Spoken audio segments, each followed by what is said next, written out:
తాకట్టులో ఉన్న బంగారాన్ని విడిపించి ఆ రోజున్న మార్కెట్ ధర కట్టి మిగిలిన డబ్బును మీకు అందిస్తుంది ఎస్వీఎస్ గోల్డ్. ప్రస్తుతం మనతో పాటు ఉన్నారు ప్రముఖ జ్యోతిష్యులు వేణుస్వామి గారు. ఇప్పుడు వారితో మాట్లాడి మరిన్ని విషయాలు తెలుసుకుందాం. ముఖ్యంగా మనకెన్నో సందేహాలు ఉంటూ ఉంటాయి, వాటి గురించి అడిగి తెలుసుకునే ప్రయత్నం చేద్దాం. నమస్కారం అండి. నమస్తే తల్లి. ఓం నమో వెంకటేశాయ. వెంకటాద్రి సంస్థానం బ్రహ్మాండే నాశకించిన వెంకటేశ సమోదేవో నా భూతో నా భవిష్యతి. ఇప్పటి వరకు కూడా రకరకాల విపత్తులు అయితే మనం చూసాం. గత ఉగాది మన కొత్త సంవత్సరం నుంచి కూడా ఇప్పటి వరకు చాలా విపత్తులు చూసినాం. అంటే పంచభూతాల్లో ఒక్కొక్కటి ఒక్కొక్క ప్రళయంగా, అగ్ని ద్వారా కావచ్చు, గాలి ద్వారా కావచ్చు, రకరకాలుగా. ఇప్పుడు ఈ గ్రహాల మార్పుల వల్ల ఏవో రాబోతున్నాయని, మొన్న రీసెంట్గా బ్రహ్మంగారి ఇల్లు కూలింది అని, అంటే ఎక్కడ ఏ మూలన ఏం జరిగినా కూడా దాన్ని ప్రతి ఒక్కదానికి లింక్ చేసి దానివల్ల ఏదో దుష్ప్రభావాలు రాబోతున్నాయి, దీనివల్ల ఇబ్బందులు పడబోతున్నారని చెప్పి చెప్తున్నారు. మరి ఈ 2026 మనమైతే ఉగాది నుంచి చూసుకుంటాం, కానీ ఆంగ్ల నూతన సంవత్సరం రాబోతోంది. దీని ద్వారా మనకు ఉగాది వరకు ఈ మధ్య కాలంలో ఎలా ఉండబోతోంది, గ్రహాలు రాశుల పరంగా చూసుకుంటే, పంచభూతాల పరంగా చూసుకుంటే, తర్వాత మనకి ఈ సంవత్సరం మారిన తర్వాత ఎలా ఉండబోతోంది. సో రాబోతున్నటువంటి సంవత్సరం పేరు కూడా చాలా చాలా చాలా కాంట్రవర్షియల్ నేమ్, పరాభవనామ సంవత్సరము.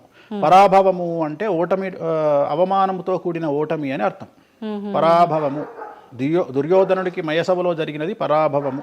సో అలాంటి పరాభవము ఎవరికి జరుగుతుంది అంటే, ఎవరి జాతకంలోనైతే ఏలినాటి శని ఉందో, 6వ స్థానంలో శని ఉన్నాడో, 8వ స్థానంలో శని ఉన్నాడో, 12వ స్థానంలో గురువు ఉన్నాడో, వాళ్లకు ఈ సంవత్సరం సంచలనాలు ఉండబోతా ఉన్నాయి. అది మేషరాశి కావచ్చు, మీనరాశి కావచ్చు, సింహరాశి కావచ్చు. సో ఇలాంటి వారికి ఈ సంవత్సరం పెను సంచలనాలు ఉండేటువంటి అవకాశాలు ప్రస్ఫుటంగా కనిపిస్తూ ఉన్నాయి.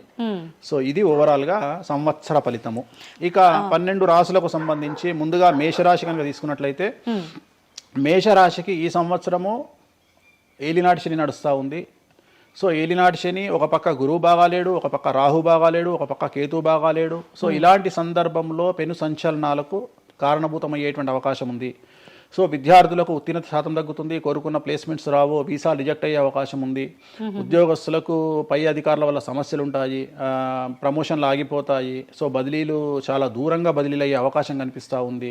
రాజకీయ నాయకులకు ఫెయిల్యూర్స్ కనిపిస్తూ ఉన్నాయి, ఉన్న పదవులు కోల్పోయే అవకాశం కనిపిస్తుంది, ఎన్నికలలో ఓటమి కనిపిస్తూ ఉంది. రైతులకు మొదటి పంట కంటే రెండవ పంట బాగుండే అవకాశం ఉంది. కళాకారులకు, క్రీడాకారులకు అవకాశాలు తగ్గిపోయి ఆదాయం తగ్గిపోయే అవకాశం ఉంది.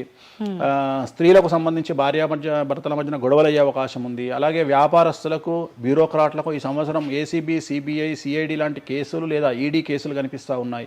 ఈ సంవత్సరం ఓవరాల్గా మేషరాశి వాళ్ళని తీసుకుంటే న్యాయపరమైన ఇబ్బందులు, ఆర్థికపరమైన ఇబ్బందులు, ఆరోగ్యపరమైన ఇబ్బందులు, తండ్రికి సంబంధించిన అపమృత్యు గండము,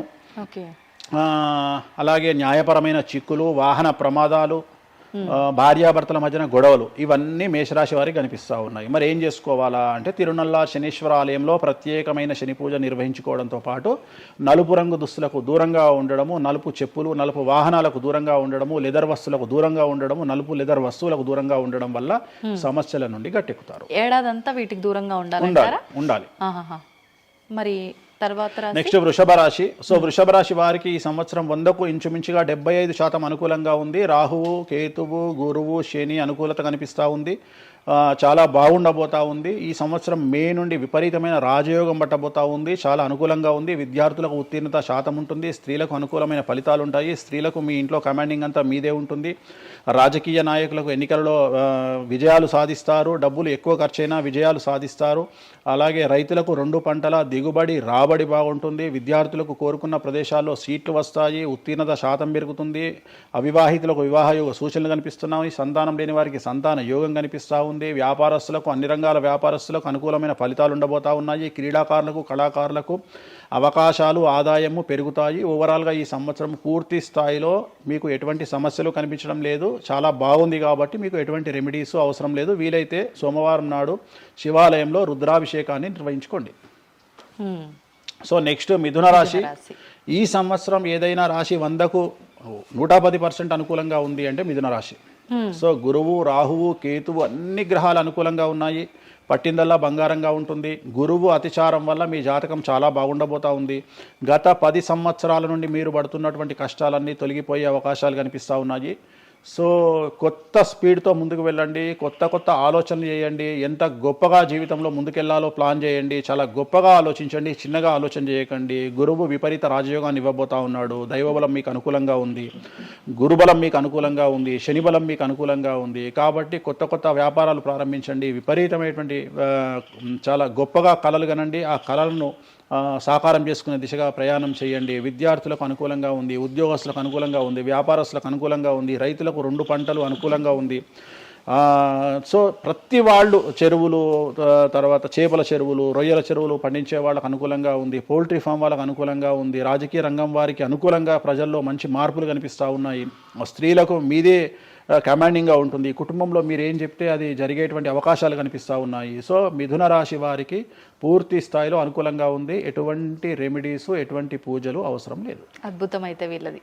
నెక్స్ట్ కర్కాటక రాశి. సో నెక్స్ట్ కర్కాటక రాశి. సో కర్కాటక రాశి వారికి కూడా ఇంచుమించు 90% అనుకూలంగా ఉంది. కాకపోతే ఇక్కడ ఉన్న సమస్య ఏంటి అంటే మే వరకు 2026 మే వరకు కొద్దిగా వీళ్ళకు గురువు 12వ ఇంట్లో ఉన్నాడు కాబట్టి కాళ్ళు చేతులు విరిగే అవకాశం ఉంది, దెబ్బలు తగిలించుకునే అవకాశం కనిపిస్తూ ఉంది. జాగ్రత్తగా ఉండండి. సాధ్యమైనంత వరకు లెమన్ ఎల్లో కలర్ దుస్తులు ధరించే ప్రయత్నం చేయండి. చాలా అనుకూలంగా ఉండబోతా ఉంది. రాజకీయ రంగంలో ఉండే వాళ్లకు విపరీతమైనటువంటి విజయాలు సిద్ధిస్తాయి. జనాల్లో అనుకూలమైన వాతావరణం ఉంటుంది. వ్యాపారస్తులకు విశేషించి అనుకూలంగా ఉంటుంది. విద్యార్థులకు అనుకూలంగా ఉంటుంది. అలాగే రైతులకు అనుకూలంగా ఉంటుంది. కళాకారులకు, క్రీడాకారులకు మరీ అనుకూలంగా ఉంటుంది. కాకపోతే ఓవరాల్గా కర్కాటక రాశి వారికి ఈ సంవత్సరం కొద్దిగా శత్రువుల యొక్క బెడద ఒక 10% కనిపిస్తూ ఉంది. కానీ శత్రువులను పట్టించుకోకండి. శని బలం వల్ల వాళ్ళు ఎంత ప్రయత్నాలు చేసినా, రాహు బలం వల్ల వాళ్ళు ఎంత ప్రయత్నాలు చేసినా మిమ్మల్ని ఎవరు ఏమీ చేయలేరు. సో మీరు చేయాల్సింది ప్రతి గురువారం నాడు లెమన్ ఎల్లో దుస్తులు ధరించే ప్రయత్నం చేయండి. అలాగే శ్రీకాళహస్తిలో గురు దక్షిణామూర్తి వద్ద గురువారం నాడు గురుహోరలో గురువుకు అంటే దక్షిణామూర్తికి అష్టోత్తర పూజ చేయించుకోండి. అలాగే పసుపు రంగు పువ్వు ఏదైనా ఉంటే అక్కడ నుండి తెచ్చుకొని ఇంట్లో పెట్టుకోండి. మీకు అనుకూలమైన ఫలితాలు ఉంటాయి. అంటే శని వీళ్ళకి ఫేవర్గా ఉన్నాడు అంటే శని వీళ్ళకి చాలా ఫేవర్గా ఉన్నాడు, రాహు ఫేవర్గా ఉన్నాడు, కేతు ఫేవర్గా ఉన్నాడు, మే నుండి గురువు కూడా ఫేవర్గా ఉంటాడు. అది ఉన్న చిన్న ఇబ్బందులకు కూడా ఏమైనా దానాలు అలాంటివి అదే మనం చెప్పిన ఎందుకు గురువు లెమన్ ఎల్లో కలర్ గురువుకు దక్షిణామూర్తి సరిపోతుంది, ఇంకా అవసరం లేదు, దానాలు అవసరం లేదు. మరి తదుపరి రాశి. సో నెక్స్ట్ సింహరాశి. సింహరాశికి ఈ సంవత్సరం అష్టమ శని నడుస్తూ ఉంది. గురువు వ్యతిరేకమైన ఫలితాలు, రాహు కేతువు చాలా నెగిటివ్గా ఉన్నారు. సో ఇంచుమించుగా 4 గ్రహాలు వ్యతిరేకమైన దిశలో ఉన్నాయి. అష్టమ శని అంటే తల్లికి ఆరోగ్యపరమైన ఇబ్బందులు ఉంటాయి, మానసికమైన ఇబ్బందులు ఉంటాయి, శారీరకమైనటువంటి అనారోగ్య సమస్యలు ఉంటాయి, అలాగే ఆర్థికపరమైన ఇబ్బందులు, న్యాయపరమైన చికాకులు ఉంటాయి. జాగ్రత్తగా ఉండండి. నలుపు రంగు దుస్తులకు దూరంగా ఉండండి. విద్యార్థులకు సమస్యలు, ఉద్యోగస్తులకు సమస్యలు, వ్యాపారస్తులకు సమస్యలు, ఈడీ కేసులు, పోలీస్ కేసులు, బ్యూరోక్రాట్స్కు సిబిఐ కేసులు, రైతులకు పంటల దిగుబడిలో నష్టము, కళాకారులకు, క్రీడాకారులకు వాళ్ళ అవకాశాలను ఇతరులు దక్కించుకునేటువంటి అవకాశం కనిపిస్తూ ఉంది. స్త్రీలకు భార్యాభర్తల మధ్యన గొడవలు. సో ఓవరాల్గా సింహరాశి వారికి ఏ రంగంలో వారైనా సమస్యలు కనిపిస్తూ ఉన్నాయి. అష్టమ శని ప్రభావం కనిపిస్తూ ఉంది కాబట్టి నలుపు రంగు దుస్తులకు దూరంగా ఉండండి. తిరునల్లార్ శనీశ్వర ఆలయంలో ప్రత్యేకమైన శని పూజను నిర్వహించుకోవడం ద్వారా సమస్యల నుండి గట్టెక్కుతారు. ఓకే. సో నెక్స్ట్ కన్యారాశి. ఈ సంవత్సరం కన్యారాశి వారికి ఇంచుమించు 75% అనుకూలంగా ఉండబోతా ఉంది. శని, అలాగే కుజుడు, రాహువు, కేతువు, గురువు అనుకూలతల వల్ల చాలా అనుకూలంగా ఉండబోతా ఉంది. ఒకే ఒక్క సమస్య ఈ సంవత్సరం ఉండేది, భార్యాభర్తల మధ్యన ఈగోలు కానీ క్లాషెస్ కానీ వచ్చే అవకాశం ఉంది. సో కాంప్రమైజ్ అవ్వడానికి ప్రయత్నించండి. భార్య దగ్గర భర్త, భర్త దగ్గర భార్య, కాంప్రమైజ్ అవ్వండి. ఈగోలకు పోవద్దు, జెలస్లకు పోవద్దు. ఆర్థికపరమైన అంశాల్లో జాగ్రత్తగా ఉండండి. విద్యార్థులకు అనుకూలత కనిపిస్తూ ఉంది, రాజకీయ నాయకులకు అనుకూలత కనిపిస్తూ ఉంది, వ్యాపారస్తులకు, కళాకారులకు, క్రీడాకారులకు విశేషమైన యోగం లభించబోతూ ఉంది. న్యాయస్థానాల్లో పనిచేసే వాళ్లకు, న్యాయ సంబంధమైన వృత్తిలో ఉండే వాళ్లకు అనుకూలమైన ఫలితాలు ఉండబోతూ ఉన్నాయి. స్త్రీలకు విశేషించి అనుకూలంగా ఉండబోతూ ఉంది. సో ఈ సంవత్సరం కన్యారాశి వారికి పూర్తిగా అనుకూలమైనటువంటి ఫలితాలు కనిపిస్తూ ఉన్నాయి. వీరు చేయాల్సినటువంటి రెమెడీ, సోమవారం నాడు రుద్రాభిషేకాన్ని శివాలయంలో నిర్వహించండి, సమస్యల నుండి గట్టెక్కుతారు. సో నెక్స్ట్ తులారాశి. తులారాశి వారికి షష్టమ స్థానంలో శని కనిపిస్తూ ఉన్నాడు. కాకపోతే గురువు విపరీత రాజయోగాన్ని ఇవ్వబోతా ఉన్నాడు. వీళ్ళకి గురు బలము మరియు దైవ బలం అనుకూలంగా ఉండడం వల్ల మీ జీవితాన్ని కొత్తగా ప్రొజెక్ట్ చేసుకునేటువంటి అవకాశం మీకు దేవుడు కల్పిస్తూ ఉన్నాడు. ముందుకు వెళ్ళే ప్రయత్నం చేయండి. చాలా కొత్తగా మిమ్మల్ని మీరు ఆవిష్కరించుకునే ప్రయత్నం చేయండి. మిమ్మల్ని మీరు కొత్తగా సమాజానికి చూపించుకోండి. దానివల్ల మీ ఆలోచనలు మార్చుకోండి. చాలా గొప్పగా థింక్ చేయండి, గొప్పగా కలలు కనండి, వాటిని సాకారం చేసుకోండి. గురువు అనుకూలంగా ఉన్నాడు, కాకపోతే కుటుంబంలో పెను సంచలనం జరిగే అవకాశం కనిపిస్తూ ఉంది. 6వ స్థానము భాగ్యానికి మరియు శత్రుత్వానికి కారకుడు కాబట్టి శని వల్ల సంచలనం జరిగే అవకాశం ఉంది. విద్యార్థులు, ఉద్యోగస్తులు, వ్యాపారస్తులు, కళాకారులు, క్రీడాకారులు, రైతులు, అలాగే రాజకీయ నాయకులు ఎవరైనా సరే వాళ్ళ జీవితంలో ఏదో ఒక పెను సంచలనం జరిగే అవకాశం కనిపిస్తూ ఉంది. నలుపు రంగు దుస్తులకు దూరంగా ఉండండి. తిరునల్లార్ శనీశ్వర ఆలయంలో ప్రత్యేకమైన శని పూజ నిర్వహించడం ద్వారా సమస్యల నుండి బయటపడతారు. నెక్స్ట్ వృశ్చిక రాశి వారికి అర్ధాష్టమ శని వెళ్ళిపోయింది. శని గురువులు అనుకూలంగా ఉన్నారు, రాహు కేతువులు అనుకూలంగా ఉన్నారు. కళాకారులు, క్రీడాకారులు, ఉద్యోగస్తులు, విద్యార్థులు, వ్యాపారస్తులు, రైతులు, రాజకీయ నాయకులు, స్త్రీలు, అన్ని రంగాల వారికి పూర్తిగా 100కి 100% అనుకూలంగా ఉన్నటువంటి రాశి వృశ్చిక రాశి. పూర్తి స్థాయిలో విశాఖ 4, అనురాధ 1, 2, 3, 4, జ్యేష్ఠ 1, 2, 3, 4, 9 పాదాల వారికి విశేషించి రాజయోగంగా భావించాల్సి ఉంటుంది. మే వరకు విపరీత రాజయోగం కనిపిస్తూ ఉంది. మే తదుపరి కూడా అనుకూలమైన ఫలితాలను పొందుతారు కాబట్టి వీరికి ఎటువంటి రెమెడీసు, ఎటువంటి పూజలు అవసరం లేదు. చాలా గొప్పగా కళలు కనండి, మీకున్నటువంటి కళలను సాకారం చేసుకోండి, మీకు ఎటువంటి రెమెడీస్ కూడా అవసరం లేదు. నెక్స్ట్ ధనుసు రాశి వారికి అర్ధాష్టమ శని నడుస్తూ ఉంది. అర్ధాష్టమ శని అనేటువంటిది డబ్బులను అధికంగా ఇచ్చి ఆ డబ్బుల ద్వారా సమస్యలు తెచ్చేటువంటి ఒక పరిస్థితి. అంటే డబ్బులు లేకపోతేనే సమస్యలు అంటారా? డబ్బులు ఉంటే కూడా సమస్యలు. డబ్బులు ఉన్నప్పుడు వాటిని మనం ఖర్చు చేసే విధానంలో సమస్యలు, వాటిని మనం ఎలా సమాజంలో ఖర్చు పెట్టబోతున్నామనే సమస్యలు ఏర్పడేటువంటి అవకాశం ఉంది. కాబట్టి మీరు ఇన్వెస్ట్మెంట్ చేయడంలో కానీ, అప్పులు ఇవ్వడంలో కానీ, ఎవరికైనా అప్పులు ఇవ్వడంలో కానీ, చిట్టీలు వేయడంలో కానీ, సహాయం చేయబోయేటప్పుడు కానీ జాగ్రత్తలు తీసుకోండి. ఎటువంటి పరిస్థితుల్లోనూ డబ్బులు ఎవరికి ఇవ్వవద్దు. సో ధనుస్సు రాశి వారికి డబ్బు పరంగా సమస్యలు ఏర్పడే అవకాశం ఉంది. రాక డబ్బులు వచ్చినాయి కాబట్టి తీసుకెళ్ళి వేరే వాళ్ళకి ఇచ్చి మోసపోయే అవకాశాలు కనిపిస్తూ ఉన్నాయి. ఈ ఒక్క విషయంలో ధనుస్సు రాశి వాళ్ళు జాగ్రత్తలు తీసుకుంటే విద్యార్థులకు, ఉద్యోగస్తులకు, కళాకారులకు, క్రీడాకారులకు, రాజకీయ నాయకులకు, స్త్రీలకు, వ్యాపారస్తులకు, రైతులకు, అన్ని రంగాల వారికి ఈ సంవత్సరం అనుకూలంగా ఉంటుంది. ఓన్లీ మీరు చేయాల్సిన రెమెడీ నలుపు రంగు దుస్తులకు దూరంగా ఉండండి. తిరునల్లార్ శనీశ్వర ఆలయంలో ప్రత్యేకమైన శని పూజ నిర్వహించడం ద్వారా సమస్యల నుండి గట్టెక్కుతారు. నెక్స్ట్ మకర రాశి వారికి ఈ సంవత్సరం చాలా అనుకూలంగా ఉంది. ఈ సంవత్సరం అండర్లైన్ చేయాల్సిన విషయం ఏమిటంటే మకర రాశి వారికి భార్యాభర్తల మధ్యన గ్యాప్ ఏర్పడేటువంటి అవకాశం ఉంది. గొడవలు వచ్చే అవకాశం ఉంది. ఈగోస్ వల్ల కానీ వేటి వల్ల అయినా సమస్యలు వచ్చే అవకాశం ఉంది. అది కాకుండా విద్యార్థులకు అనుకూలతలు ఉంటాయి, ఉద్యోగస్తులకు అనుకూలతలు ఉంటాయి, రైతులకు 2 పంటల దిగుబడి రాబడి ఉంటుంది. అలాగే రాజకీయ నాయకులకు సమాజంలో మంచి పేరు ప్రఖ్యాతులతో పాటు పదవులు సిద్ధిస్తాయి. రైతులకు 2 పంటల దిగుబడి రాబడి ఉంటుంది. వ్యాపారస్తులకు రూపాయికి 100 రూపాయల లాభం ఉంటుంది. స్త్రీలకు కోరుకున్నటువంటి ఫలితాలు ఉంటాయి. అన్ని రంగాల వారికి అనుకూలమైన ఫలితాలు మకర రాశి వారికి ఉండబోతా ఉన్నాయి. వీరు సోమవారం నాడు శివాలయంలో రుద్రాభిషేకం నిర్వహించుకున్నట్లయితే సమస్యల నుండి గట్టెక్కుతారు. సో నెక్స్ట్ కుంభరాశి వారికి ఏలినాటి శని చివరి అంకంలో ఉంది. చాలా సమస్యలు కనిపించబోతా ఉన్నాయి. కుటుంబంలో ఎవరిని తీసుకున్నా విద్యార్థులు, ఉద్యోగస్తులు, వ్యాపారస్తులు, కళాకారులు, క్రీడాకారులు, రాజకీయ నాయకులు, స్త్రీలు, ఉద్యోగస్తులు, బ్యూరోక్రాట్లు అందరికీ సమస్యలు ఉన్నాయి. వాహన ప్రమాదాలు, పోలీస్ కేసులు, కోర్టు కేసులు, ఆరోగ్యపరమైన ఇబ్బందులు, మానసికమైన ఇబ్బందులు, స్త్రీలకైతే థైరాయిడ్ సమస్యలు, పీసీఓడి సమస్యలు, గర్భసంచికి సంబంధించిన సమస్యలు, మానసికమైన ఇబ్బందులు బాధించే అవకాశం కనిపిస్తూ ఉంది. జాగ్రత్తగా ఉండండి. నలుపు రంగు దుస్తులకు దూరంగా ఉండండి. శనివార నియమాన్ని పాటించండి. సప్త శనివార వ్రతాన్ని పాటించండి. సప్త శనివార వ్రతం అంటే శనివారం నాడు శ్రీ వెంకటేశ్వర స్వామి వారికి సంబంధించినటువంటి వ్రతము. ఇది పుస్తకం మీకు మార్కెట్లో దొరుకుతుంది, తీసుకొచ్చుకొని 7 వారాల పాటు 7 శనివారాల పాటు చేయండి. సమస్యల నుండి గట్టెక్కుతారు. ఇక చివరిది లాస్ట్ది అనేటువంటిది మీనరాశి వారికి ఈ సంవత్సరం జన్మశని నడుస్తూ ఉంది. జన్మశని చాలా డేంజరస్గా ఉండబోతూ ఉంది. ఏ రంగంలో ఉండే వారికైనా ఈ సంవత్సరం సమస్యలు తప్పవు. ఆర్థికంగా, సామాజికంగా, న్యాయపరంగా, ఆరోగ్యపరంగా, వాహన ప్రమాదాలు అవ్వచ్చు, ఆర్థికపరమైన నష్టాలు అవ్వచ్చు, పోలీస్ కేసులు అవ్వచ్చు, ఇంట్లో తల్లిదండ్రులు ఒకళ్లకు ప్రాణగండాలు అవ్వచ్చు, భార్యాభర్తల మధ్యన గొడవలు అవ్వచ్చు. మరీ ముఖ్యంగా ఈ సంవత్సరం మీనరాశి జాతకులు ఉండేటువంటి ఇళ్లలో మగవాళ్లకు సంపాదన లేకుండా ఖాళీగా ఉండడం వల్ల ఆడవాళ్ళు మాత్రమే సంపాదించి ఆడవాళ్ళ ఉద్యోగంతో డబ్బులు సంపాదించి ఆడవాళ్ళ అంటే భార్యల మీదనో ఆడవాళ్ళ కూతుళ్ళ మీదనో తల్లి మీదనో బ్రతికేటువంటి పరిస్థితి మగవాళ్ళకు ఉండే అవకాశం ఉంది కాబట్టి ఈగోలను చంపుకోండి. సో ఆడవారి మీద బ్రతకడానికి సిద్ధపడండి, కష్టపడండి, మానసికంగా సంసిద్ధులుగా ఉండండి. అంటే అలాంటి ఒక కండిషన్ ఈ సంవత్సరం ఉండబోతా ఉంది. ఈ ఒక్క సంవత్సరాన్ని కనుక మీరు దాటగలిగితే మీ జీవితంలో మంచి మంచి మంచి పొజిషన్లకు వెళ్తారు. సో నలుపు రంగు దుస్తులకు దూరంగా ఉండండి, రాత్రిపూట ప్రయాణాలు చేయకండి, వాహన ప్రమాదాలు జరిగే అవకాశం కనిపిస్తూ ఉంది, జన సమూహం ఉన్నటువంటి ప్రాంతాలకు వెళ్ళకండి. సో జాగ్రత్తలు తీసుకోండి, నలుపు రంగు దుస్తులకు దూరంగా ఉండండి. తిరునల్లా శనీశ్వర ఆలయంలో ప్రత్యేకమైన శని పూజ నిర్వహించడం ద్వారా సమస్యల నుండి బయటపడతారు. ఇప్పుడు ఈ రాశి ఫలాల్ని ఈ మధ్యకాలంలో చాలా మంది ఫాలో అవుతున్నారండి. ఇది అక్షరం అంటే పేరులో మొదటి అక్షరాన్ని బట్టి ఫాలో అవ్వాలా, లేదంటే డేట్ ఆఫ్ బర్త్ బట్టి వచ్చే రాశిని ఫాలో ఇది పేరులో దాని సంబంధం లేదు, డేట్ ఆఫ్ బర్త్ ప్రకారం చూసుకోవాలి. రెండోది ఇది గోచారం, గ్రహచారం వేరు, గోచారం వేరు. ఇది జస్ట్ గోచారం ప్రకారం ఎలాగైతే మనము సౌరమానం ప్రకారము మనం చూసుకుంటామో అలా ఇది ఓన్లీ చాంద్రమానం ప్రకారము మీ నక్షత్రం ప్రకారం చూసుకోవాల్సిందే. మళ్ళీ వ్యక్తిగతమైన జాతకం వేరు.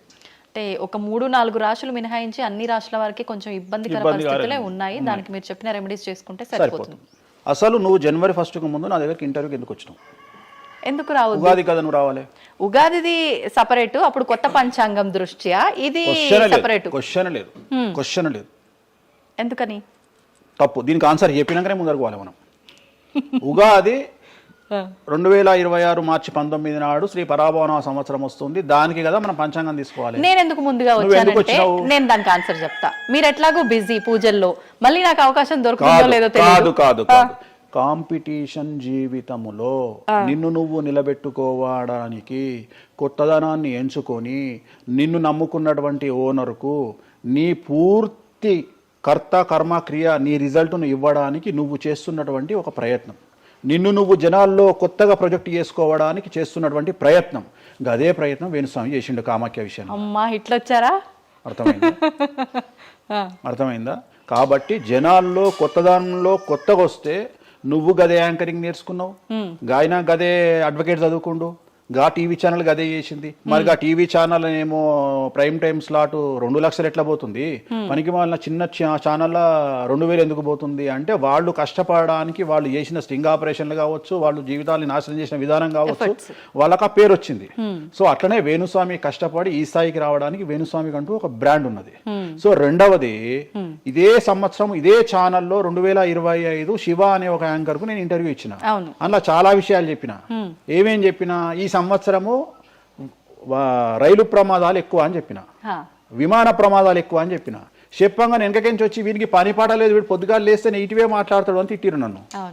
మరి అయినప్పుడు ఒకడన్నా పెట్టడేంద్రా? పెట్టాలే కదా. ఎందుకు పెట్టారు అంటే చివరికి జ్యోతిష్యం చెప్పుకునే స్వేచ్ఛ కూడా మా బొందకు లేకుండా చేసారు.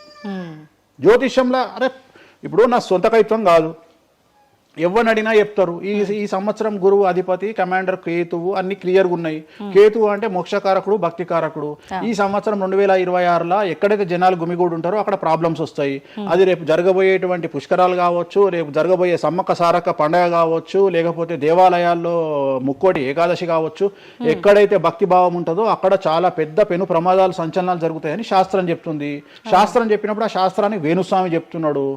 దీన్ని కూడా తప్పు తీసుకుపోయి వేణుస్వామి ఏలినాడు శని నడుస్తుంది మేషరాశికి, మేషరాశి బాగుండదు అని చెప్పాలి కానీ మేషరాశి సూపర్ స్టార్లు అవుతారని నేనెందుకు చెప్తా అంటే అక్కడ చూసిన వేణుస్వామి మన ఒక ఆమె నేను మీనరాశి బాగాలేదంటే మీనరాశికి బాగాలేదని చెప్తున్నా వేణుస్వామి ఎట్టడే ఎప్పుడు వేణుస్వామి అని ఇట్లనే ఊతుంది ఆమె, ఇట్లనే అంటుంది వేణుస్వామి చెప్పిండు అని తిట్టింది. నువ్వు నమ్మవమ్మా, ఆమె అమెరికా నుండి పంచుప్రభాకర్ అని ఒక ఆయన ఉంటాడు, ఆయన తిట్టిండమ్మా ఆ బూతులు భగవంతా నేనైతే తెల్లారి చచ్చిపోతుండే. అంటే వాళ్ళిద్దరికి ఫైటింగ్ జరిగి గదే మీనరాశి అని చెప్తున్నాను నేను. ఆమె మీనరాశి అంట, గదే మీనరాశి అంటున్నాను. అంటే నేను చెప్పేది అదే. నేను చెప్పేది ఫస్ట్ శనీశ్వరుడు కాదు, శనేశ్వరుడు. శనీశ్వరుడు అని ఎందుకు వచ్చింది అంటే ఒకరోజు శని శంకరుడు ఇద్దరు కలిసినప్పుడు శంకరుడు శనిని అడుగుతాడు, ఏందా నేను చూస్తే పెద్ద అందరు భయపడుతున్నారు, చాలా పెద్ద పెద్ద వాళ్ళు భయపడుతున్నారు, నువ్వు తోపు తురుమట కదా అంటాడు. అంటే నేను తోపు తురుమా కాదా, రేపు చెప్తా నీ సంగతి అంటాడు. ఎవరు శని ఈశ్వరుని అంటాడు. అంటే ఏంది అంటే రేపు నీ టైం వచ్చింది నీ సంగతి ఏందో చెప్తా అంటాడు. అంటే తెల్లవారి పొద్దున సూర్యోదయానికి శంకరుడు పోయి ఒక చెట్టు తొర్రలో దాచుకొని సాయంత్రం సూర్యాస్తమయం వరకు చెట్టు తొర్రలోనే ఉంటాడు. ఉండి బయటకు వస్తాడు. బయటకు వచ్చిన తర్వాత శని ఎదురుపడితే నన్నేమో చేస్తా అన్నావు కదా, ఏం చేసినావు అంటాడు. అంటే నువ్వు లయకారకుడివి, ప్రపంచాన్ని శాసిస్తావు, ముల్లోకాలను శాసిస్తావు, అట్లాంటి నిన్ను తీసుకుపోయి సూర్యోదయం నుండి సూర్యాస్తమయం దానిక చెట్టు త్వరలో దాచిపెట్టిన, ఇంతకంటే నేను చేసేదే ఉంది అంటాడు. ఆట మొదలు పెట్టేశాడు అక్కడ ఆల్రెడీ. అప్పటి నుండి ఆయనకు శనీశ్వరుడు అని పేరు వచ్చింది. Okay okay. సో ఇది జరిగింది శంకరుడికి కూడా జరిగింది, రాముడికి కూడా జరిగింది. సో ఏలినాటి శని పీరియడ్లో, షష్టమ శని పీరియడ్లో బాధలు పడేటువంటి పరిస్థితి ప్రతి ఒక్కళ్లకు ఉంటుంది. రెండవసారి ఏలినాటి శనిలో మరీ దరిద్రంగా ఉంటుంది. కలియుగంలో దాని తీవ్రత చాలా ఎక్కువగా ఉంటుంది. కలియుగంలో ఫిజికల్ కంటే మానసికమైన దెబ్బలు చాలా ఎక్కువగా ఉంటాయి. జనాలు కొట్టే దెబ్బలు చాలా ఎక్కువగా ఉంటాయి. నరఘోష వల్ల తినే దెబ్బలు చాలా ఎక్కువగా ఉంటాయి. కలియుగ దైవమైనటువంటి వెంకటేశ్వర స్వామి వారికే ఎన్నో రకాల పూజలు చేసి దిష్టి తీయడానికి ప్రయత్నం చేస్తున్న సందర్భంలో ఆఫ్టర్ ఆల్ మానవుల మనమెంత. సో మన మీద ఎన్నో రకాల దుష్ప్రయోగాలు ఉంటాయి, ఎన్నో రకాల నరఘోషలు ఉంటాయి. సో ఇవన్నీ జనాలకు తెలియజేయాల్సిన బాధ్యత ఒరిజినల్ పండితుడిగా, ఒరిజినల్ జ్యోతిష్కుడిగా నా మీద ఉంది. సో సొంత కవిత్వము జనాలకు పాజిటివ్గా చెప్పడానికి నేనేమి ఏమో అంటారు కదా, వ్యక్తిగత ఏదో అంటారు వాళ్ళను, వ్యక్తిగతంగా కౌన్సిలింగ్ ఇచ్చేటువంటి వాడిని కాదు నేను. సో నేను శాస్త్రం ఏం చెప్పిందో నేను దాన్ని మాత్రమే జనాలకు చెప్పడానికి నేను ఇక్కడ ఉన్నా. అంతేగాని క్యాన్సర్ వచ్చిన పట్టుకొని నీకేం లేదు అని చెప్పి వాడిని ఇంటికి పంపించి 2 రోజుల తర్వాత సచ్చేటట్టు చేసేటువంటి నీచుడిని నేను కాదు. క్యాన్సర్ వస్తే క్యాన్సర్ వచ్చింది, ధైర్యంగా బతుకు, ఇంకా బతుకు, నీ కోరికలు తీర్చుకో, అన్ని కోరికలు తీసుకొని సావు అని చెప్తా. రెండవది, అన్ని తిని 60 ఏళ్ళు పోతే ఏం తినకుండా 80 ఏళ్ళు బతికితే లాభం లేదు. సో కలియుగంలో ఇవన్నీ సమస్యలు చాలా తీవ్రంగా ఉంటాయి. భార్యాభర్త కారులో పోతే పక్కింటోడు ఏడిస్తొస్తాడు, మంచి కారు కొనుక్కుంటే ఏడిస్తొస్తాడు, ఒక పిల్లగాడు మంచి ఉత్తీర్ణత శాతంలో పాస్ అయితే ఏడిస్తొస్తారు, మంచి ఉద్యోగం వస్తే ఏడిస్తొస్తారు, ఒక పొలిటికల్ బాగుంటే తెస్తాడు, ఒక యాంకర్కు డబ్బులు వస్తే తెస్తాడు. సో ప్రతి దగ్గర ఏడుపు ఏడుపు ఏడుపు, జలసు అనేటువంటిది రాజ్యమేలుతున్నటువంటి సందర్భంలో తెలుగు రాష్ట్రాలలో అది పీక్ స్థాయిలో ఉండేటువంటి పరిస్థితులలో నిజాలు చెప్పి జనాలని భయానికి దూరంగా ఉంచాల్సినటువంటి బాధ్యత నాది, జరగబోయే నష్టం నుండి కాపాడాల్సినటువంటి బాధ్యత నాది అని ఇంతమంది రాళ్ళేసినా, ఇంత చెండాల పనులు చేసినా, వ్యక్తిగతంగా నన్ను విమర్శలు చేసినా నేను ఎవరిని వ్యక్తిగతంగా విమర్శించడం లేదు. ఎందుకంటే ప్రతి ఒక్కడి ముడి కింద ఖచ్చితంగా సమస్యలు ఉంటాయి. ఈ శుద్ధపూస ఎవడూ కాదు. నాకంటూ నెల రోజులు పక్కకు తీస్తే ఒక్కొక్కటి జాతకాలు చెప్పగలుగుతా అందరివి. నేను వాటి జోలికి బోదలుచుకోవట్లేదు. శాస్త్రం ఏం చెప్పిందో శాస్త్ర ప్రామాణికంగా నేను జనాలకు తెలియజేయాలని కోరుకుంటున్నా. సో లాస్ట్ ఇయర్ ఎట్లా జరుగుతుందో 2025లో అనుభవించిన కష్టం కంటే 2026 ఎక్కువ, 2026 కంటే 27 ఎక్కువ, 27 కంటే 28 ఎక్కువ. 2025 నుండి 28 వరకు సమాజంలో ప్రకృతిలో జరిగే సంఘటనల తీవ్రత చాలా ఎక్కువగా ఉండబోతా ఉంది. ప్రకృతి పరంగా, సామాజికంగా, అగ్ని ప్రమాదాల పరంగా, వాహన ప్రయాణాల ప్రమాదంగా చాలా రకాల సమస్యలు ఈ సంవత్సరం ఉండబోతున్నాయి.